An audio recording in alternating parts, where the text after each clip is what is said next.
And we've got today Jonas and Dawei who'll be presenting CoreTrustSeal to us. And hopefully we have a nice, interesting discussion at the end as well. So we focused on basically life science domain. So I'll hand over now to Jonas. Yeah, thank you, Nick. I hope everyone can hear me.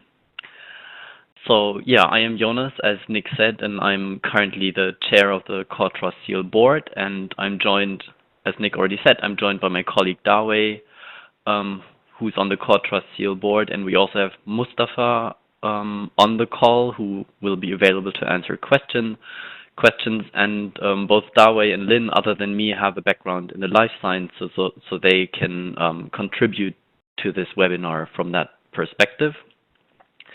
And before I begin, I would first of all like to thank Nick and the ELIXIR colleagues very much for allowing us to present the CoreTrustSeal in this setting, and we're really looking forward to this and to your questions and to the discussion.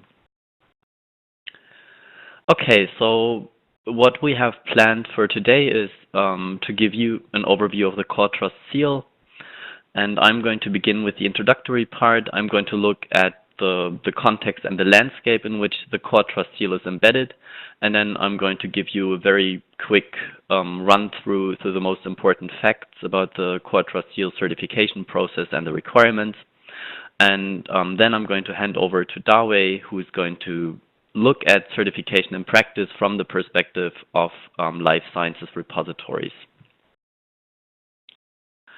So to be doing research and to provide supportive infrastructure for research today means that you really have to acknowledge and embrace open science. So there's no way getting past open science these days. And I think that the ELIXIR community is a great example of what it means to embrace open science. And in a way, I think I'm preaching to the choir here when I talk about open science. But I would still like to reiterate a few important observations about the open science trend before we move on to the CoreTrustSeal.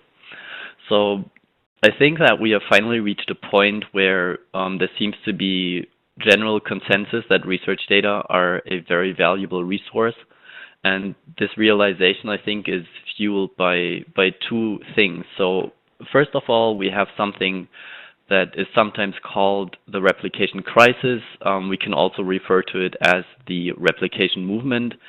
And basically, what we have come to realize is that in order to replicate scientific findings, the data has to be available to do that.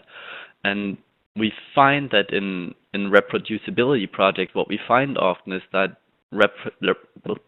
replication fails, not so much because maybe the scientific method of the original research wasn't sound, but simply because the research data isn't available. So I've posted a screenshot here from Nature, which says pretty much that. So there is a reproducibility project in cancer biology, and initially they found that there's a lot of difficulty finding the original study data or accessing the original study data, and this is something that happens in many other communities and disciplines as well. So this is one realization that leads to us, understanding that having access to research data is something that is important. Secondly, in line with the open access movement, I think we have seen a very strong push to use public funds responsibly. And so if we have data that is collected with public funds, with tax money, I think that we have come to realize that sharing this data and to allow this data to be reused and repurposed, this is in a way an economical imperative. And these are two things, two aspects that have contributed to the trend towards open science and to the acknowledgement that data sharing is really something that we should pursue and that we push towards. That said, we can also witness that one of the barriers to open science and data sharing has to do with trust, and more precisely with a lack of trust. So this concerns mostly data users and would-be data depositors. So someone who wants to reuse data will only do that if they can trust that the data was collected and managed in accordance with domain standards throughout the entire life cycle. So they have to be very, very sure that this data is of high quality and was created with integrity. Otherwise, they will not reuse this in their own research. And on the other hand, we have data depositors, and they are often reluctant to release control over the data they collected. And this is sometimes partly because they fear, for example, that their findings might be discredited or misused by others. Then we have a third group of stakeholders, the research funders, and as I already hinted in the previous slide, we have this economical dimension of research funding and data sharing, and the funders are the ones who want reassurance that the investments they're making are not in vain, and they want to be reassured that the data that they, the collection of which they fund, that this data will remain accessible and usable in the future. And in all these cases, I think it's fair to say that it takes trust in the infrastructure, in the repository to dispel the concerns of these stakeholders, and certification is then one way of addressing these trust issues. So in the repository landscape, or the certification landscape for repositories, we currently have 3 standards that I would say are the most important standards, because they're most well known and the most common standards. So we have, first of all, we have the CoreTrustSeal, which, as you may know, evolved out of the Data Seal of Approval and the WDS certification of regular members. And what that means is that other than the other 2 standards on this slide, the CoreTrustSeal really emerged out of the community of discipline-specific or domain-specific repositories. And this is something that distinguishes the CoreTrustSeal from the other repositories. The second standard that we have is the Nestor Seal. The Nestor Seal comprises 34 criteria. CoreTrustSeal has 16 criteria or 16 requirements, and I'm probably going to be saying that a number of times again today. Like the CoreTrustSeal, the Nestor Seal is awarded based on a peer-reviewed self-assessment, so there's a similarity to the CoreTrustSeal here.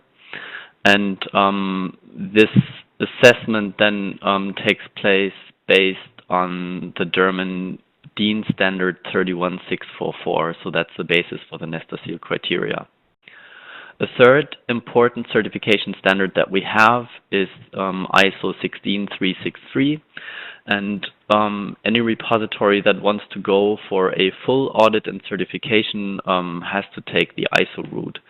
The ISO standard comprises over 100 metrics, so you see that there is quite a difference to CoreTrustSeal and Nestor Seal. And I don't know if you are familiar with ISO certifications, you probably have an idea of what it takes to receive an ISO certification. So this is a very demanding procedure, taking a lot of effort, and it's definitely not within reach for all repositories, for all types of repositories. So in the following, obviously, I'm going to focus on the CoreTrustSeal, and I just want to say once more, or summarize what the objective of the CoreTrustSeal and the CoreTrustSeal certification is, and that is to support open science by helping repositories to build and maintain trust. And we consider the CoreTrustSeal to be what we call a baseline certification. So on the one hand, the CoreTrustSeal is a robust instrument to measure the trustworthiness of repositories. It does that quite well, but on the other hand, it is also a very achievable means to assessing trustworthiness. So in our experience, the CoreTrustSeal certification is possible to be achieved also by repositories that have smaller staff numbers and that have limited financial resources. So for them, it is still possible to become CoreTrustSeal certified because the effort involved is, in fact, is manageable to them.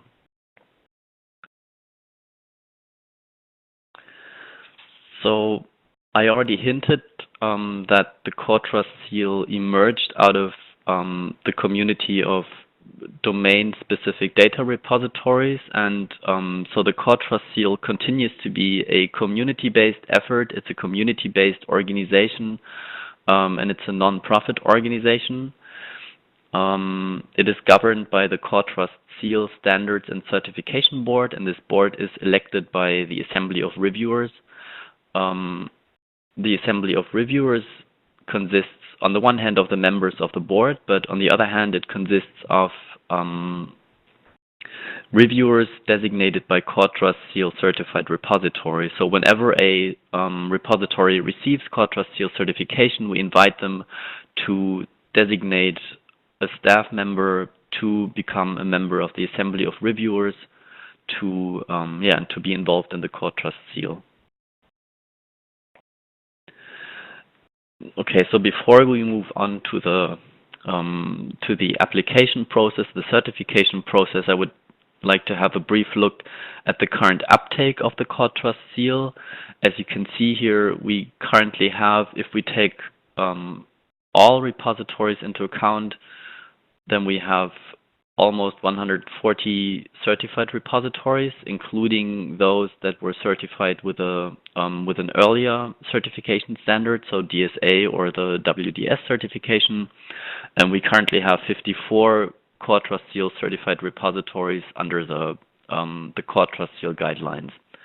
And these 54 repositories then again are split up in equal parts to repositories that transitioned from one of the earlier standards and repositories who were certified for the first time. So we have a mix here of both new certifications and certifications that were renewed.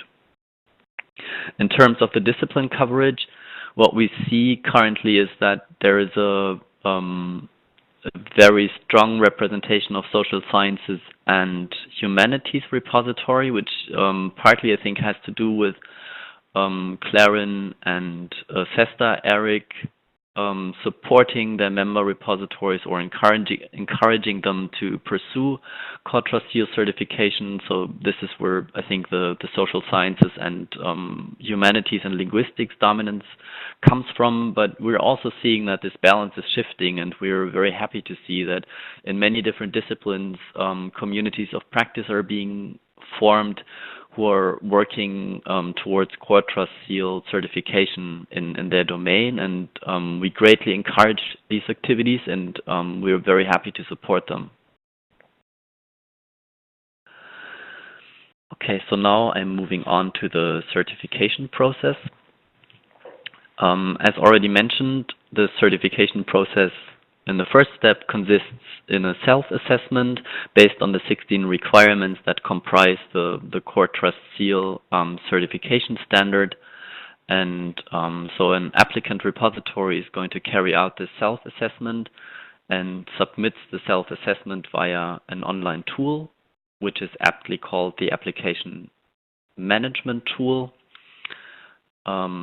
And then once the administrative fee has been paid and received by the CoreTrustSeal Secretariat, the actual review process then begins. And the review is then carried out by 2 members of the Assembly of Reviewers. They're going to look at the application. They're going to comment on the application. They may have questions that they're going to ask. They may ask for clarifications and so on. And once their review has been finished, it is submitted to the CoreTrustSeal board, which is going to discuss the reviews in one of the board meetings. We hold meetings every 2 weeks, and one of the main agenda items in these meetings is the discussion of the current reviews and applications. So once that the application has come to the board, 2 things could happen. The first is the CoreTrustSeal board certifies the repository, so it awards the CoreTrustSeal. And the second scenario, and that at least in the first round is the more likely scenario, the second scenario is that the CoreTrustSeal board is going to return the application to the applicant in order to receive some answers to the questions that the reviewers asked. So, we very frequently in the first round, we return the application and ask for clarification. We sometimes ask for additional evidence. So that is quite a usual procedure. And then once all of those questions have been answered and everything has been clarified in this iterative process, then the CoreTrustSeal is awarded. And then what happens after the seal has been awarded, we make your self-assessment, so your responses to all the requirements, we make that publicly available on our webpage. And from that point onward, the certification is then valid for 3 years, after which time the repository is encouraged to renew the certification. We do have guidance on how to go about your self-assessment. I strongly encourage you to have a look at our webpage. We have an extended guidance document with comments and explanations. We have webinar recordings. We will also, of course, put up the ELIXIR webinar recording there. And another thing that I'm really encouraging you to do is that if you have questions, get in touch with the Secretariat. And we are really happy to answer your questions by email, or you can use the contact form on our webpage. Okay, so now let's move on to maybe the core of the CoreTrustSeal, the 16 requirements that we have. So first of all, a look at the structure of these requirements that form the basis of the self-assessment. They fall into four groups or 4 categories, and I'm going to say a few words about each of these categories in the following slides. I want to point out that the submission form also contains a field for applicant feedback. So via that field, you can communicate to us anything that you would like to give us as feedback or comments. So it could concern the application process, the tool, or the requirements. And I would also like to draw your attention to the current review of the CoreTrustSeal requirements. We're currently in a phase of community consultation because we're doing the scheduled review of the CoreTrustSeal requirements, and the deadline for that, for comments and for feedback, is May 31st. So it's not too much time left, but if you would like to submit some requests or suggestions for revisions, I'm inviting you to do that. Okay, so let's have a look at the different groups of requirements. The first the first section of the application form, the submission form, deals with background information. And this is R0, which means that this is not part of the 16 requirements of which I've been speaking. But nonetheless, I think it's fair to say that this R0, the background information, is one of the most important sections of the entire application, because this is the section in which you tell the reviewers exactly which kinds of services you're offering and for which services you're seeking certification. You give us information about the community that you want to serve, the target community, or we call it the designated community, and you also give us information about the environment in which the repository operates, and that would, for example, include any services that you have outsourced to partners. And the importance of this information is that the reviewers, in reviewing the responses to the other requirements, they will always refer back to this background information. They will always match your responses to other requirements with the information you give us here. So, for example, the information on the designated community is important because it allows us to evaluate if preservation measures that you describe, if they really meet the needs of this community. So I really want to emphasize how important this section of background information is. The second group of requirements is summarized under the heading of organizational infrastructure, and in this section we are looking to learn more about the organizational environment in which the digital objects are processed and in which the technology is managed. So we're looking for the organizational backdrop to your preservation and curation activities. And what that means is that we would like to learn more about the mission of the repository. Here we want to learn more about the financial and human resources you have available to support this mission. And we're also interested in any measures that are in place in order to make sure that the repository, when it handles digital objects, complies with any legal and ethical requirements that might apply to your domain and to your field. We have then the section of digital object management requirements, and in this section the reviewers are looking for information on how the digital objects are handled within the organizational environment that you described in the previous section. So here we really want to know more about how you are handling processing the digital objects that are submitted to you by the depositors.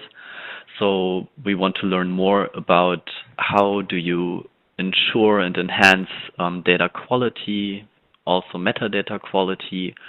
How do you document the curation process? Are there audit trails? Do you record information that is called provenance information, so information about all the different things done in the curation process to the digital object? And this section also includes a requirement that deals with data discovery and reuse. So we want to know how is your designated community made aware of the data? How can they find data and reuse this data? The final section of requirements is the technology section. These are two requirements, and here we are looking for information on the technological backbone of your repository, and that would include, for example, IT security, backup procedures, things like that, the core hard and software. All of this is of interest in the technology section. Then I would like to say a few words about compliance levels. So for each of the requirements that you respond to in the application, we are asking you to also offer a self-assessment in terms of how much you comply with the requirement. So we ask you to indicate this compliance level and then provide evidence that shows to the reviewers that this is the correct compliance level for your service. And then what is going to happen during the review process, the reviewers are going to look at the evidence, and based on this evidence they're going to make a decision whether the compliance level that you selected seems adequate, or whether they would suggest a change of compliance level either to a higher or lower level.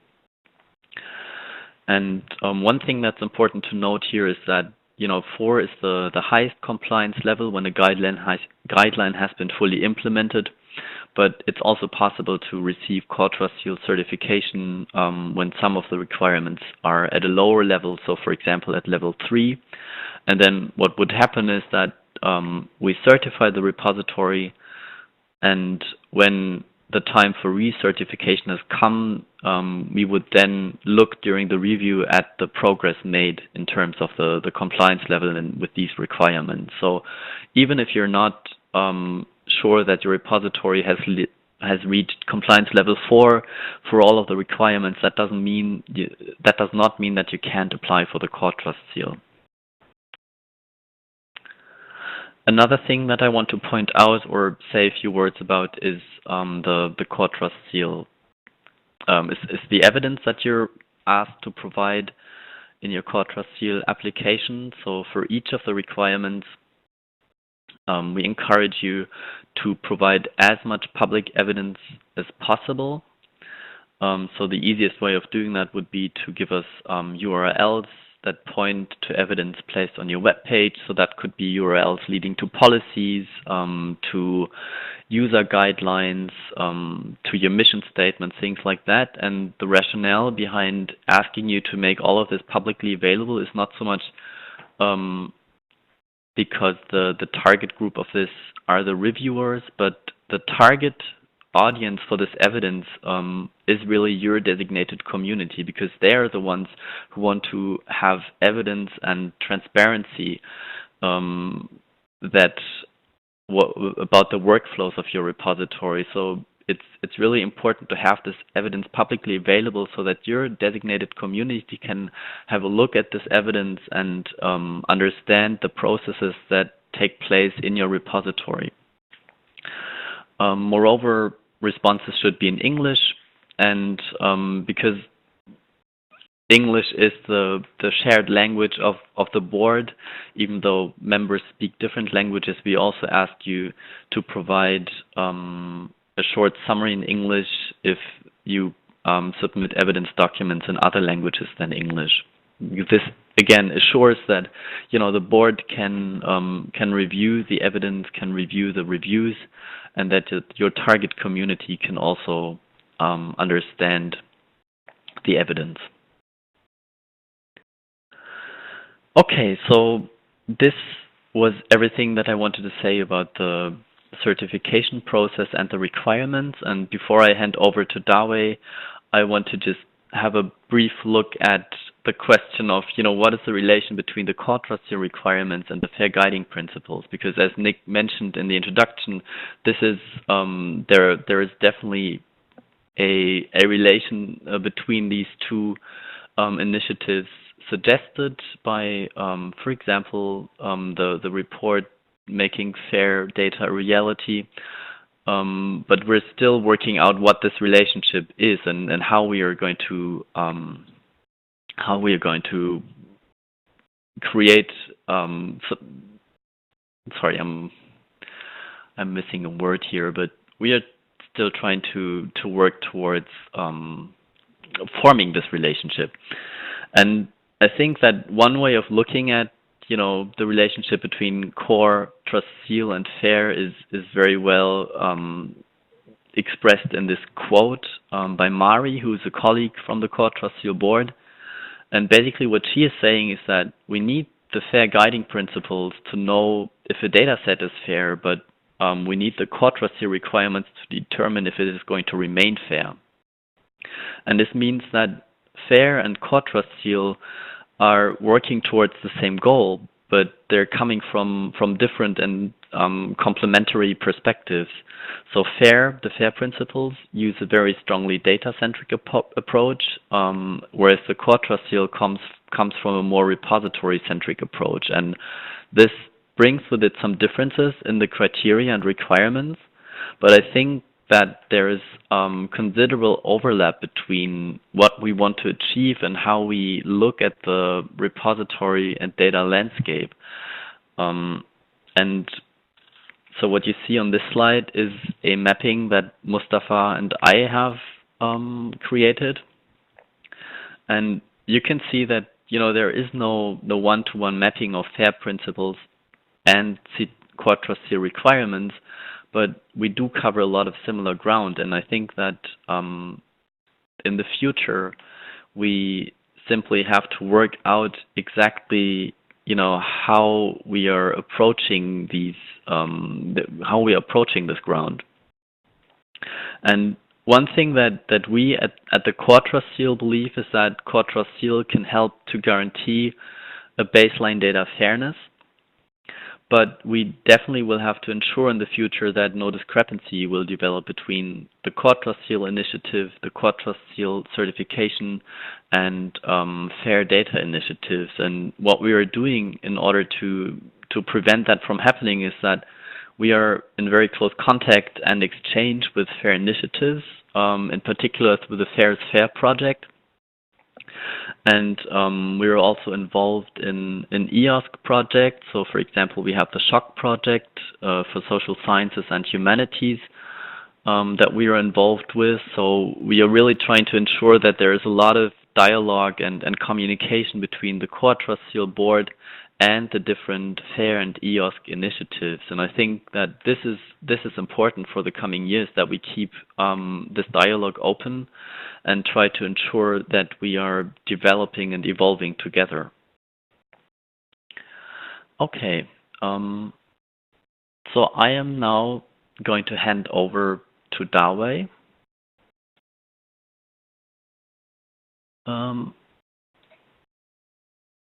And yeah, he's going to continue. Yeah, thanks, Jonas. After hearing Jonas' the informative introduction of CoreTrustSeal and its impact, and you may wonder, so what is the value for a repository to get certified? In my talk, I will speak from a repository's perspective and provide examples to help the discussion. And so after 140 data repository get a certification, and some common themes of benefits emerge as is shown on the slide, that to founders and users, certification indicates the commitment, increase the confidence, and gains recognition and visibility. And for repository operations, the certification requirements can serve as guidelines for identifying potential weaknesses and gaps. As repository certification processes generally incorporate a form of peer review from curation experts, and certification can help to improve the quality and effectiveness of the curation processes.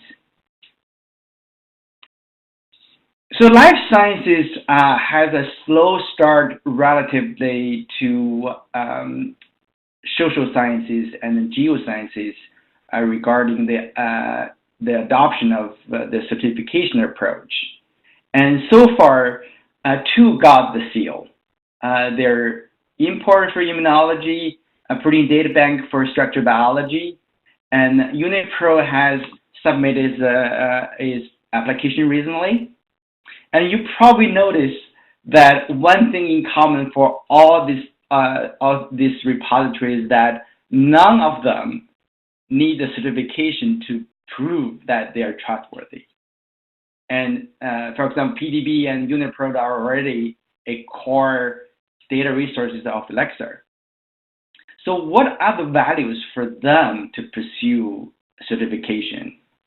And there's many. I will tell you IMPORT's experience as my group at the National Institute of Allergy and Infectious Disease at NIH funds the program, and I was the person who led the effort to get it certified. And following the IMPORT story, I will share a summary of other motivations of biomedical data repositories, and based on my observations at the first NIH Trustworthy Data Repository Workshop in April this year. So what is IMPORT? IMPORT is the home for the research data generated by clinical trials and basic immunology studies from a division of allergy, immunology, and transplantation, which is short for DAIT. And DATE funds more than 40% of the immunology research of NIH. The IMPORT program started in 2002. Therefore, IMPORT is a resource that represents our division and institute's long-term commitment to making data available to the public.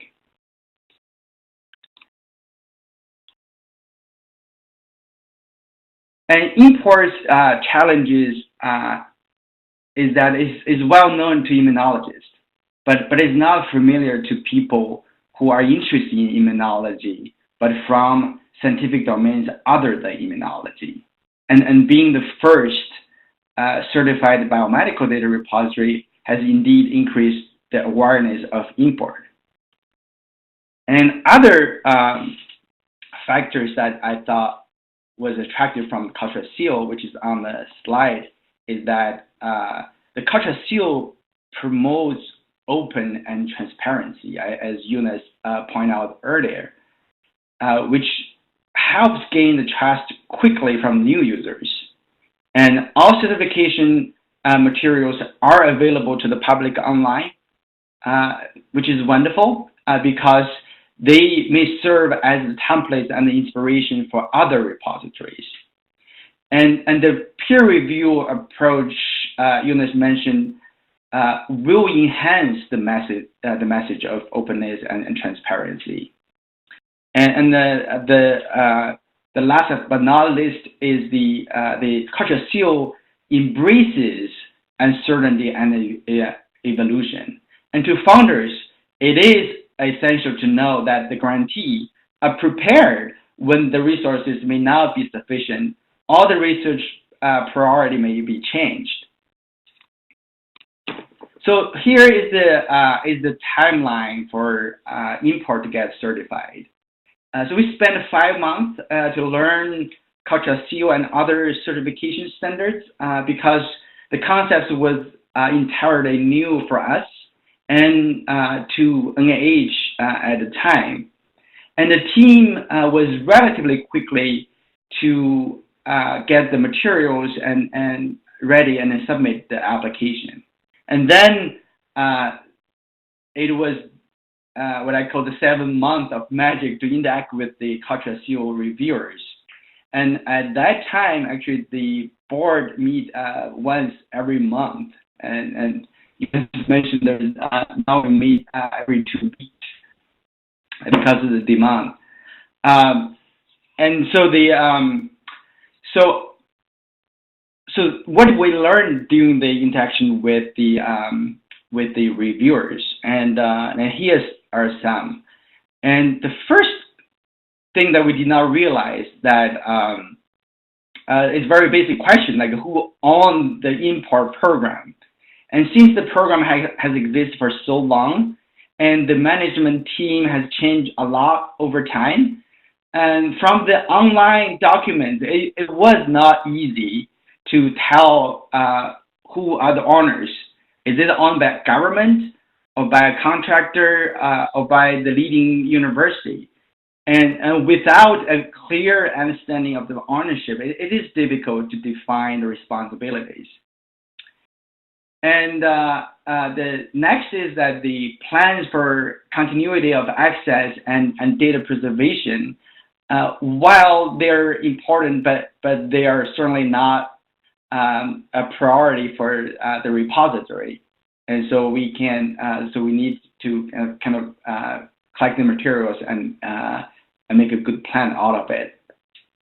And the third is the legal consideration are essential to define the user's right, and for import is for user to use data freely as long as it is legal. And from the list, I think one thing is interesting is that none of them are really about the scientific merit. It's really kind of operational and organizational aspects.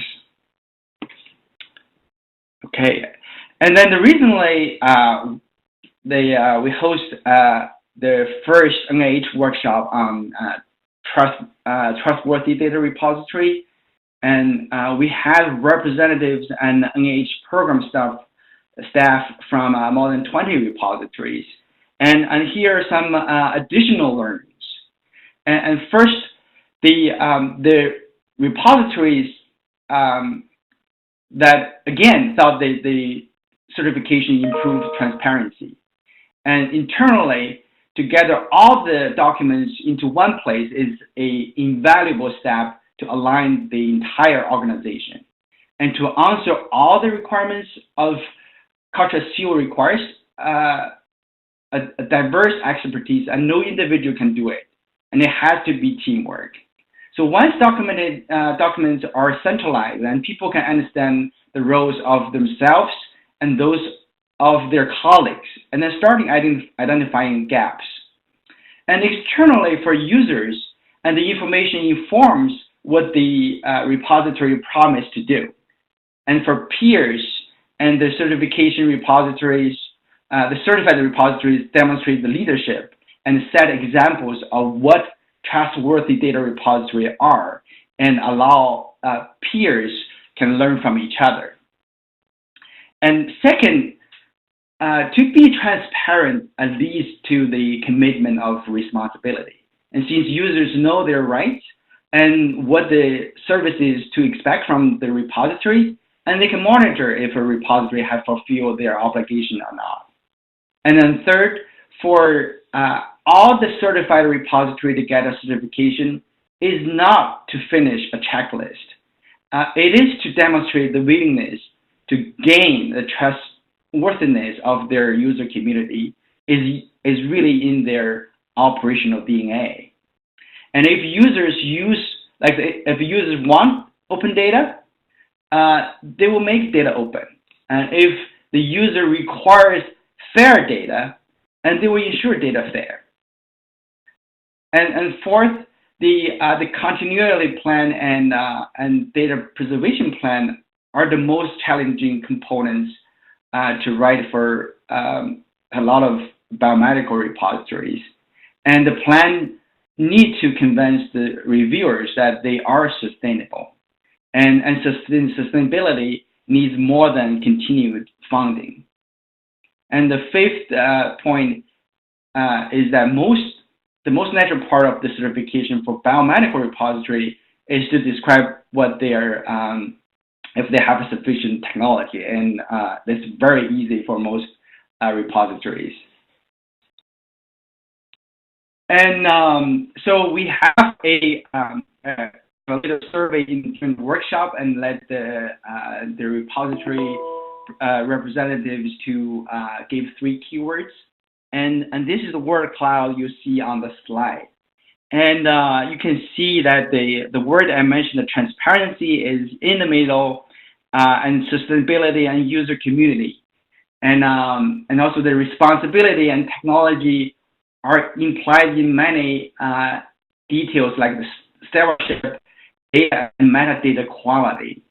And so the reason I mentioned all those words is that we were very delighted to see that those responses naturally agree well with the trust principles that outlined in the trust principle white paper, which was released at the Research Data Alliance Plenary 13 in Philadelphia in April this year.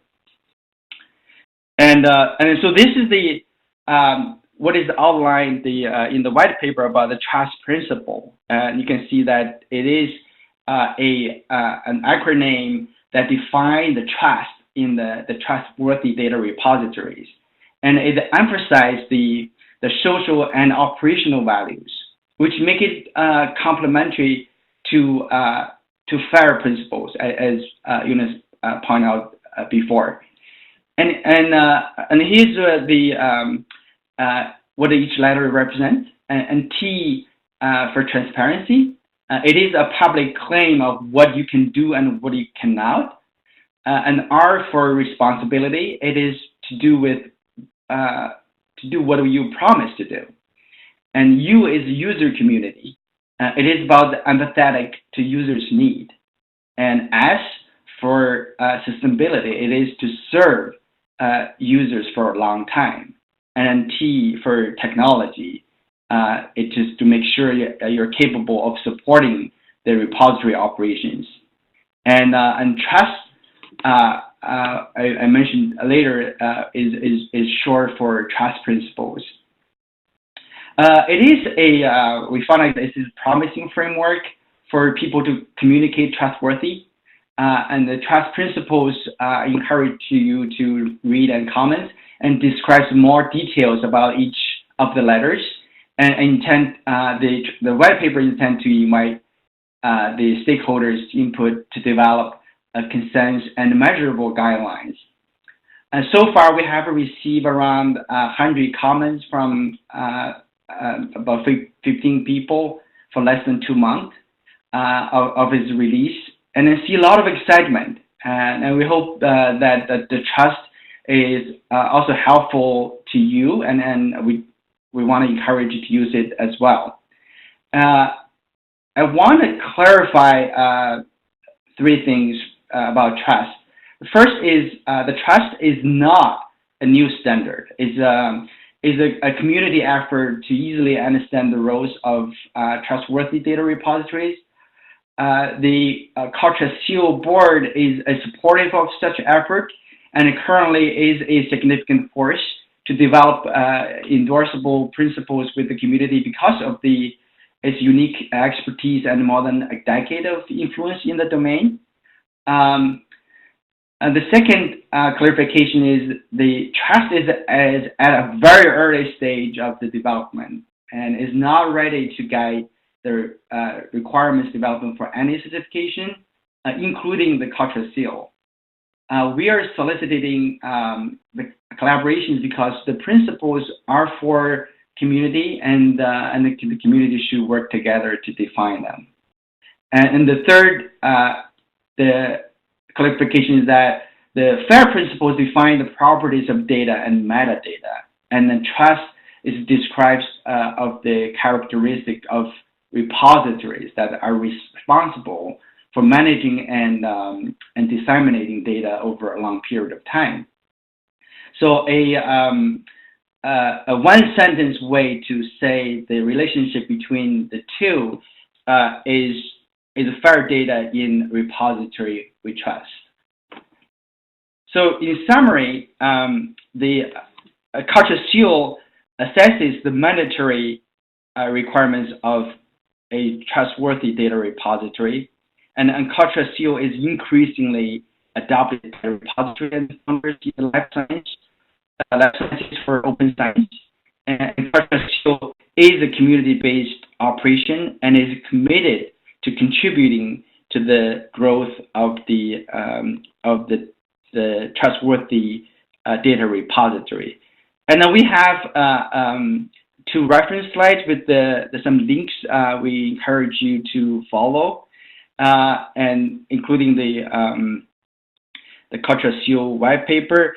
And one more thing I want to point out is that in the middle that there is a link to a mailing list that NIH just set up recently, and is for forming a trustworthy data repository community, and I encourage you to join. So that's what I about to say, and then thank you for your attention, and we'll be happy to answer any questions. Thank you, Dawei, and Jonas for this interesting presentation. So before I open the floor for questions, I just want to point out that there's been an interesting discussion going on in the chat between Carol, Goebel, and Jonas and Mustapha, and both Jonas and Mustapha have already answered some of Carol's questions, but I will like to give Carol a chance to actually ask the questions aloud so that everyone can participate in the discussion. So Carol, the floor is yours. Thank you. So I really had questions in a few areas. The first was that the reviewers, I looked at the list of reviewers, and there's only one recognizable life scientist that I think anybody in ELIXIR would recognize. So I wondered because there was a lot of emphasis upon the reviewers, and the reviewers say this and the reviewers that say that, but under ELIXIR we already have a process for reviewing our resources where we have highly respected data managers in the community helping to review one another. So first, I wonder about the transparency of the reviewers and the way that this reviewing panel will evolve if this was adopted by life scientists. So that was my first question. I have others. Maybe I'm going to respond to this one first, and then we can work towards the other questions. So, as Mustapha already mentioned in the chat, the assembly of reviewers reflects, of course, the repository population that has received certification. And as I mentioned, currently the uptake in the life sciences isn't as big as in the other disciplines. So, yes, the assembly of reviewers currently is still slightly weighing towards other disciplines, but we do have people from the life sciences. I mean, we have Dawei, we have Mustapha, who are from the life sciences. So we have life sciences representation, and when we assign reviews, we do take care to assign the applications to reviewers that we think that are suitable. That is one thing. In terms of the transparency, what I can say is that we will always, when we have new reviewers in the assembly of reviewers, usually those are going to be the staff members who prepared the application of the repository that was then awarded the CoreTrustSeal. So they do have expertise in digital curation. What we also do is we pair new reviewers with more experienced ones in the beginning, so that we can see and how they do their reviews and make sure that nothing is off in those reviews. And then there is another step of quality assurance, in that the CoreTrustSeal board looks at all of the reviews before we send feedback to the applicant. So I think we have a lot of measures in place to make sure that the reviews are really carried out thoroughly and that nothing is missed. So then I don't understand. So this is an ELIXIR, a call, and ELIXIR has 220 institutions who hold pretty well all of the data repositories in Europe. Would you not think to use the structures of ELIXIR as a reviewing resource for life science data sets, rather than it being up to the Assembly Reviewers Board? And why wouldn't we just do this? And I'm being provocative now. As a highly sustained research infrastructure, why wouldn't we just do this anyway for life sciences? Because we have as much credibility as anybody else, and we could do it for free. Carol, this is Dawei. I think it's excellent questions, and then the question actually also your question also reads at the NIH workshop. I think maybe one perspective I want to provide for discussion is that the CoreTrustSeal actually is more focused on the operational part of the data repository, and the standards are that kind of domain neutral. So in a sense, is like all those 16 requirements are for any repositories, because the sustainability, the transparency, all those kind of requirements are out there. And I should say that the social science and geoscience has been doing this for a long time, and I just really kind of for the life sciences to catch up at this point. But I think the main point is that the people are the reviewers are often the experts that of the operational functions. Is not just just based on the scientific interest.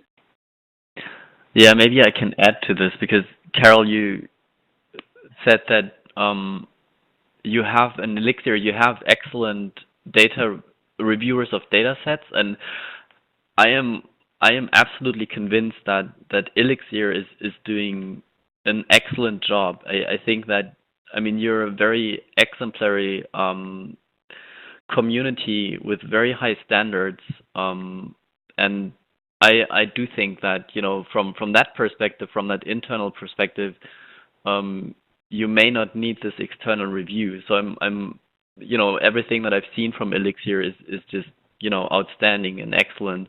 What CoreTrustSeal does, we don't review the data sets. What we do is we look at the processes that the applicants, the repositories have in place in order to ensure that the quality of the data sets is guaranteed. So basically, as Dawei said, we are looking at the operations, we're looking at the workflows, and this is what we then assess. We will not look at the data sets because, as you rightly say, we are not the life sciences experts. We are the experts in, sorry, I was just distracted by the chat. We are the experts in curation and in repository workflows. So this is the perspective that we take when we review a repository. And I think that, what is happening is that there are some standards out there for certification of repositories, but it's, the landscape isn't huge, and what has happened in relation to EOSC and FAIR is that there is a lot of attention to the CoreTrustSeal because we think that a lot of what EOSC and FAIR are looking for is already in the CoreTrustSeal, and from that perspective, it may not make a lot of sense to create another certification standard because I think that's rather going to create confusion, and it's going to cause discrepancy because repositories will end up having to acquire different certifications for different stakeholders. So I think that what we are trying to do is we're trying to have a dialogue with FAIR. We are involved in FAIR is FAIR, and we are involved in EOSC project in order to ensure that the CoreTrustSeal really matches the demands coming out of those communities and initiatives. Thank you, Jonas. There's been other comments posted on the chat, so I'll give Carol, Rachel, or Gergely, if you want to comment on that, please do so. I'll just let Rachel do it because she leads our activities. There's two pieces here. One is our core data resources, but the other is I was really raising the fact that we have a community that could considerably contribute to populating the reviewing panel of the CoreTrustSeal that I think would be incredibly helpful to the CoreTrustSeal, actually, because it also gives them credit. Because you said you're from social sciences and other domains. Well, one way of accelerating CoreTrustSeal in the life sciences is to partner with ELIXIR, as an example, in order to be able to bring in the reviewing credibility that you would need to be able to do that. And by the way, we do processes. I know. Yeah. I would. Can I, Jonas, just say something quickly because I had to rush, and this is really an interesting discussion. This is Mustapha. I think really the last point Rochelle raised, sorry, not Rochelle, who was it? Carol. Carol raised is really important. CoreTrustSeal exists only through the community it serves. And I think I mentioned that in the chat. The more life sciences repositories are reviewed by CoreTrustSeal, the more reviewers from this domain are added to the assembly of reviewers. Having said that, we believe that a CoreTrustSeal review can be carried out by a reviewer even if they are not from the domain dealt with. And that's probably the difference that Jonas was trying to explain between the ELIXIR community, which does an excellent job and is very exemplary and is recognized and doesn't lack and doesn't need credibility in its domain, and the CoreTrustSeal, which is more domain agnostic. We have to recognize that domains will and are already interacting, and data travels across domains as well. And that credibility needs to be built also at a higher level. So we can't always be in a domain thinking about credibility within a domain. In the context of digital preservation and data preservation, I think we can also think of that higher level across domains, transdisciplinary, interdisciplinary research, where credibility is built also across domains. So really, I think we need the ELIXIR community, and CoreTrustSeal can improve by incorporating more and more repositories from the life sciences, and in particular from the ELIXIR community. And I am definitely going to take away, Carol, I'm going to take away this message on this is something we can bring back to the CoreTrustSeal board as a suggestion. So I'm just saying that we heard that, and we have rules of procedure that currently govern how the reviews are done, who becomes a reviewer, and so on. But this doesn't mean that we cannot take input from the communities that we interact with. So I'm definitely going to take this away from this discussion. I'm going to bring this back to the CoreTrustSeal board. May I make a suggestion, please? This is Rachel here. Yes. I've learned in this conversation in the last 5 minutes that you actually have some misconceptions about what the core data resource process that ELIXIR has includes and what it doesn't include. In the same way that you match your requirements to FAIR, we've mapped our requirements both to FAIR and to CoreTrustSeal, and we do have extensive overlap in the quality of service sector of indicators, particularly. And so what I'd like to do is I'd like to have a follow-up call with you so that we can explore that in a bit more detail, so that you have a slightly more comprehensive understanding of what it is that we're doing. I think that would be beneficial to us both. Yes. Since we do, it's a Venn diagram really, with touch points in common and then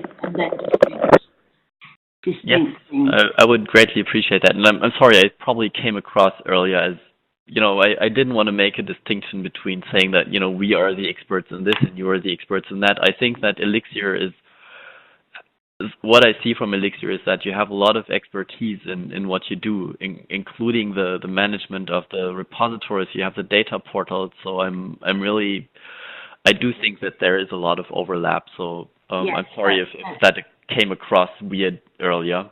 Well, let's just say I think we understand that we have the various groups: CoreTrustSeal, FAIR, the Core Data Resource Exercise, the Recommended Interoperability Resource Exercise that ELIXIR also has, a separate selection process for a different kind of thing. We have a lot of common goals, and it's useful to tie them together and know where they can learn from each other and where they're distinct and what the nature of those distinct things is. So I'm not quite sure I'm going to do this. Nick, you listening? Can you maybe just circulate to me everybody's email addresses that are the speakers from here? Yeah, I will do. Yep. And I'll be in touch to follow up. Thank you. And Susanna Sansone, who has made some good points in the chat, which I hope will be preserved when we get the recording. Yes. Thank you very much, Rachel. Yeah, I've asked for the notes to be captured as well. Yes. So yeah, it's Prem speaking. Yes, the chat will be part of the recording, so it won't disappear, and everybody who will be watching the webinar afterwards will see the chat as well. And then Susanna, please go ahead and ask the questions you've posted already in the chat. Oh, thank you. I think it's quite clear. I got some answers too. As a data resource owner, I've gone through, for example, the RDA process, the EOS portal submission, the ELIXIR, and we were looking for sharing to the CoreTrustSeal. The question is exactly like the other said, what's the value already have approval from, a community like ELIXIR or the RDA are worth in the process of submitting for the CoreTrustSeal?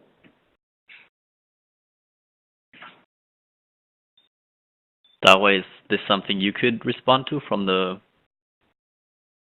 perspective of your experience? Yeah, sure. So I think I think the very obvious value, I think, is a peer-reviewed. I think from the import experience is that we did get something that that that we have not thought before, and then since the import is the first biomedical repository, and we receive comments from other scientific domains, and the things what I feel that another value that the CoreTrustSeal provide, and I think probably ELIXIR have the resources to do this as well, is that once you get certified and all the answers to those requirements and those evidence will be public available, and those available materials can form a community resources and to say, you know, what the biomedical repositories need. And then I think it's probably like similar. Get back to the earlier question is that I think that, you know, what is different between the biomedical repositories and other repositories? And so from the NIH workshop, I think the main takeaway is that those requirements, the 16 requirements, are applicable to biomedical repositories, but we don't have the vocabularies that the biologists are familiar with to meet the need. So I think probably the value to answer the question of the value, I think is that you know, thank you. Sorry, I think so. It is like they're using the community standard to kind of organize the community. Yeah, I'm sorry, Dawei, I was trying to clarify in the chat. What I meant is, for the specific example of a share, I already have the badge, I call it, of the RDA, haven't done through the approval, have got the work approved and the resource approved, and also have the badge from the ELIXIR of being a recommended resources. What value this existing badge do have in the if I were to submit to the CoreTrustSeal? How do you take those existing badges in account? You don't have to answer now. It's just something that perhaps you need to consider. That's what I meant. Thank you. Yeah, okay, thanks. Thank you, Susanna and Dawei. There is also a question from Alistair from ELIXIR UK. Alistair, if you want to ask the questions now. So, I mean, my question is just kind of the same point that Susanna's making. You know, Susanna's gone through this time and cost and resource effort to get all these different badges, and you know, the others have said there's a Venn diagram of interaction between these. So can we look at having just a single process whereby we get CoreTrustSeal approval by having gone through the ELIXIR core data resource process? So this is Dawei. I think I encourage you guys to go to that the NIH workshop website, and then there is a presentation from ICPSR. So ICPSR has been certified by a number of standards that some units mentioned, and then they're still pursuing the CoreTrustSeal. So that presentation have some the comments and basically, you know, like let's, you know, see if they can answer some of your questions. And also maybe I can add, I'm very happy to, like I said, to take this with me to the board, and I think it's something that we can actually really discuss in a follow-up call, as Rachel suggested. Because I do think, you know, that it is not desirable to have 10 different processes leading to different badges with a lot of overlap and requiring repositories to do a lot of duplicate work.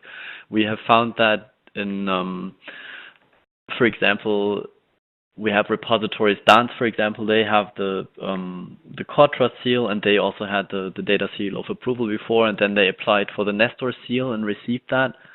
But it turned out that they really could not reuse a lot of their documentation prepared for the CoreTrustSeal, and that is something that is really a problem, because we don't want repositories to have to spend that many time, you know, the resources on having to rearrange documentation to match the requirements of the different seals, even though there is so much overlap. And I think this is something that we simply have to address in the coming years. I think that the FAIR initiative, FAIR is Fair, and the other FAIR initiatives are going to contribute to that, because I think a lot of streamlining is going to happen in that project, and CoreTrustSeal is going to try to plug into that as much as possible. Because I totally agree, it's not desirable to have 10 different badges for 10 different sections of your target community, and that is just not feasible. Thank you, Jonas. There is so we are really short of time, so we will need to wrap it up soon. There is a good point from Nick. So his question is if there is a public forum where all the questions that has been posted in the chat could be followed up later on. So is there any public forum on the CoreTrustSeal website or anywhere where this could be discussed in detail? No, there isn't, but I'm going to find out if there is a way that we can do that. I mean, I'm always happy to answer to questions individually. So, I mean, we have the questions here. I'm not sure if we'll have the email addresses of the person who asked the questions, but I'm very happy to be in touch. But I do think that there might be some value in also having responses to the questions posted somewhere along with the webinar. So maybe we can figure out a way of doing that. Yeah, maybe this is Dawei. I want to add. I think it's just for biomedical sciences. So on the slide, we set up a mailing list. It's free for people to join, but it's moderated. We just kind of make sure that people post the relevant information, and that can be a forum that the people can talk about those type of questions.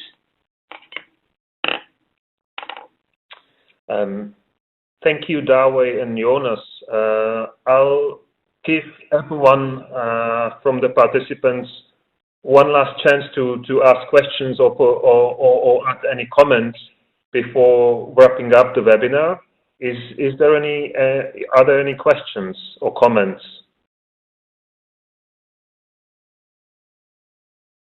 Yeah, I do have a comment, which is you mentioned FAIR's Fair quite a lot. Can I just point out the FAIR's Fair is quite dominated by general data archive suppliers in communities. It's not community dominated. So it's one of many. So please don't just think that this is that FAIR's Fair, and it's a project. Yep. It's not a community, it's not an authority, it's a project. So one has to look at much beyond the bounds of one organization.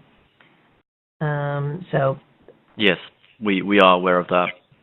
And it's quite, I'm seeing the same archive things happening all the time, and it makes me a little bit nervous because this makes me feel a little bit conflict of interest, if I may say, because the same people there are the people who are involved in the CoreTrustSeal, and the CoreTrustSeal is a money-making organization. You're taking money off lots of repositories, and that means that as soon as you take money of people, you have a fee, then there issues of conflict of interest immediately arise and will arise in my own funding agencies. So the funding agencies will ask, why are you paying people who are setting the agendas and then taking money? This is a conflict of interest. And this is a question I have to answer to the funding agencies. Let me respond to that briefly, because thank you. I think that, so CoreTrustSeal is not an organization that makes profit. So we're a non-profit organization, and we have this status as a Dutch stichting, and we are required to report to the Dutch trade chamber about our proceeds, and so we have to prove that we are a non-profit organization. We use the administrative fees to run the secretariat. So we have in the WDS headquarters, we have a person who's responsible for managing the secretariat. They spend a lot of time on coordinating everything. We have the application management tool that is developed there, and so I just want to say that we're not making profit off of this, but I would like to thank you for this view, because I don't think we should be perceived in that way. And I also want to say that we have quite strict guidelines and quite strict rules that everyone on the Assembly of Reviewers, for example, has to sign, that they have to declare a conflict of interest. So I really want to communicate that we take that very seriously, and that we do not, we're not going to tolerate that anyone is entering this with a conflict of interest and doing things in their own interest rather than in the interest of the community.